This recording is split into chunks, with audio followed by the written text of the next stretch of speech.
Greetings and salutations, YouTube. This is the power supply for my Creality Ender-2 3D printer, slightly modified. It is a Songpong S-250-12 240 watt power supply. What I did was replace the stock fan with a quieter 60mm square by 25mm thick fan. The link is shown below. The problem was it should have been a 60mm square by 15mm fan. So it took a bit of effort to make it fit. I'm not sure it was worth the effort, but nonetheless, here is how I did it. The first thing is 2 screws must be removed to open the power supply case. In this picture they have already been removed. One is in the left end horizontally and the other is in the right, installed vertically. After they have been removed, the case can be opened as shown. Note that the back of the case cover is held in place by these 2 tabs. In this picture, the orange circle indicates the transformer that the 25mm thick fan rubs against when the fan is installed inside the case normally. What I did was to install the fan on the outside of the case cover. To do this, I had to cut off the corners of the bottom flange and smooth the outside of the fan's chimney so that it would slide through a new hole that I cut in the cover. You can see where I marked the outline of the old fan inside the cover with a black Sharpie. There are 3 other things to note in this picture. There is only 1 screw holding the PCB to the case body.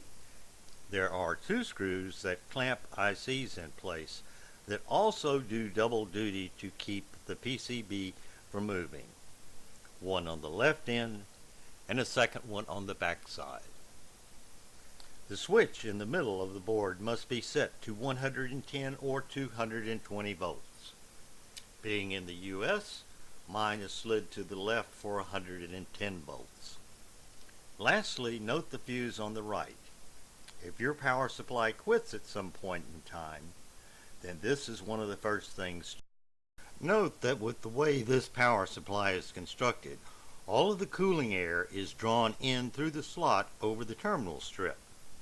What I do not like about the Creality cover is that it essentially blocks the air intake. So I have tossed their cover in the recycle bin. I still had some interference between the fan and the heatsink, so I had to trim a bit of the fins off to give the fan some room. This heatsink came with no heat transfer paste or grease between it and the case.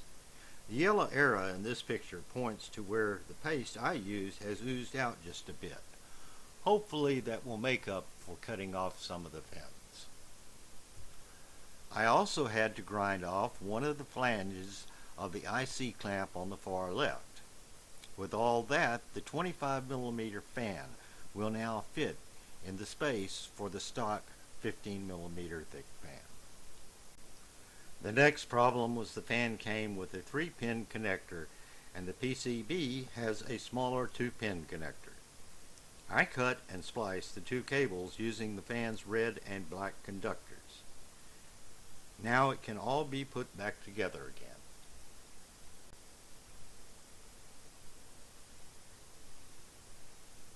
The last thing I did was to grind the points of the screws off. Like I said, this was a lot of effort. I would suggest trying to find a quiet fan of the correct size instead. That should be 12 volts and 60mm square by 15mm thick. However, if one is stubborn enough, then a 25mm fan can be made to work.